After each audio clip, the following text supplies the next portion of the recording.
भारत का ये वीर पुत्र जिसकी कहानी ऐसी है जो आंखों को नम और हर दिल को छू जाती है। मोदी जी एक ऐसे सपने के पुजारी हैं जो अपने सपने को हकीकत में बदलने के लिए हर मुसीबत से लड़ने के लिए तैयार हैं।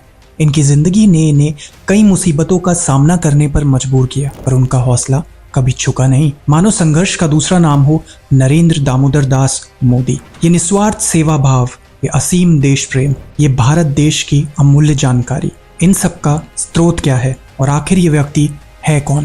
मैं नरेंद्र दामोदर दास मोदी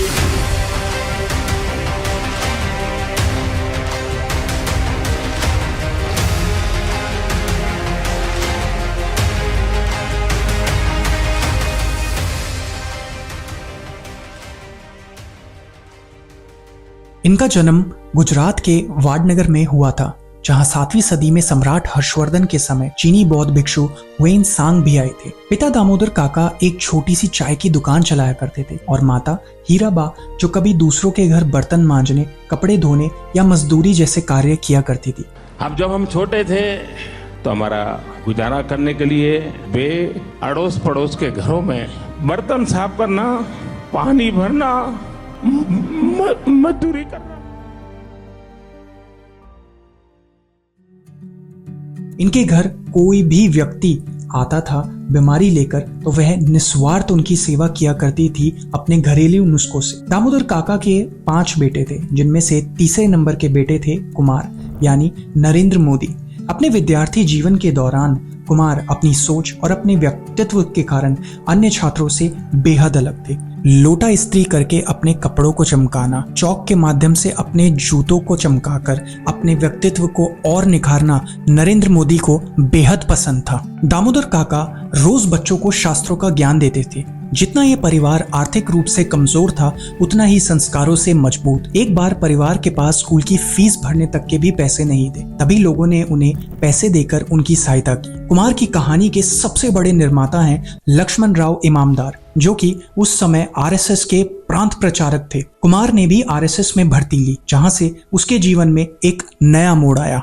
कुमार अब पढ़ने लगा था, सोचने लगा था, छोटे छोटे कार्यों में अपना योगदान देने लगा था। कुमार की सोच की सीमा अब बढ़ती जा रही थी और उसी के साथ साथ बढ़ती जा रही थी उसके मन में वैराग्य की वह तीव्र इच्छा। वह अब किसी दायरे में नहीं रहना चाहता था, भारत घूमना चाहता था, लोगों को जानना चाहता था, उनका दर्द समझना चाहता था। वो किसी एक जगह का होके नहीं रहना चाहता था। इसीलिए कुमार अब बनने जा रहा था अनिकेत।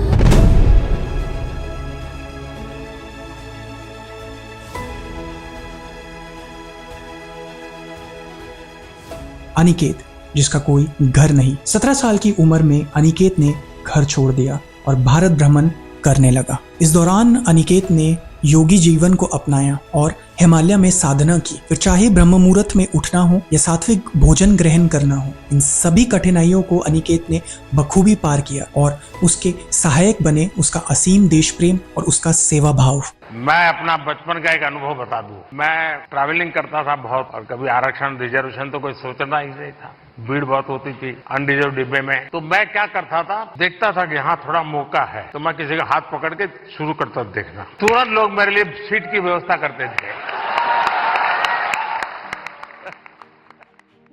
यात्रा के दौरान अनिकेत दिल्ली, राजस्थान, अल्मोड़ा जैसी कई जगह गया और वहां उसने सन्यासियों, विद्वानों, महापुरुषों से ज्ञान प्राप्त किया। अनिकेत हमेशा से ही स्वामी विवेकानंद के जीवन से बहुत प्रेरित थे। वे उन्हीं के जीवन को मार्गदर्शन लेके चला करते थे और इसीलिए स्वामी विवेकानंद के बचपन के नाम नरेंद्र नाथ दत्त पर ही उनका नाम नरेंद्र रखा गया। स्वामी विवेकानंद अगर आज हमारे बीच साक्षात रूप में नहीं है, लेकिन उनके विचारों में इतनी पावर है, इतनी ताकत है, इतनी प्रेरणा है कि देश के यूथ को संगठित करके नेशन बिल्डिंग का रास्ता दिखा रही है। कुमार और अंकित के निरंतर प्रयास, आजीवन सीखने की भावना, जिंदगी को एक चुनौती की तरह लेकर संघर्ष करने की आदत ने ही उन्हें विश्व के सबसे बड़े लोकतंत्र का प्रधानमंत्री बनाया। व्यक्तित्व अद्वितीय, कायम निराला, मानवता के साथ उनका व्यवहार विशाला, प्रेरणा स्रोत उज्जवल तारा, उनकी महिमा अद्वितीय, हम सबके लिए अपारा। ये वही मोदी है जिसने 1979 में पुल गिरने पर लोगों के घर घर से मिट्टी निकाली थी। ये वही मोदी है जिसने 1992 में कश्मीर के लाल चौक पर भारत का झंडा फहराया था। 26 जनवरी को परसों, अब चंद घंटे बाकी हैं, लाल चौक में फैसला हो जाएगा किसने अपनी मां का दूध पिया।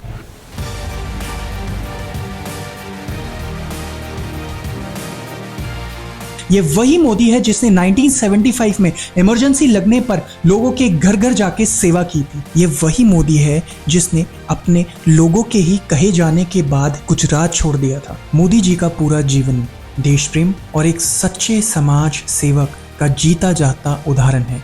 मैं आशा करता हूँ कि हमारी मौजूदा पीढ़ी और हमारी आने वाली पीढ़ी मोदी जी के संघर्ष से प्रेरणा लेके और इन्हीं की तरह अपने देश भारत को सबसे महान बनाने में अपना योगदान करेगी। और अंत में मैं कहना चाहता हूँ, मेरा भारत महान। हरे कृष्णा।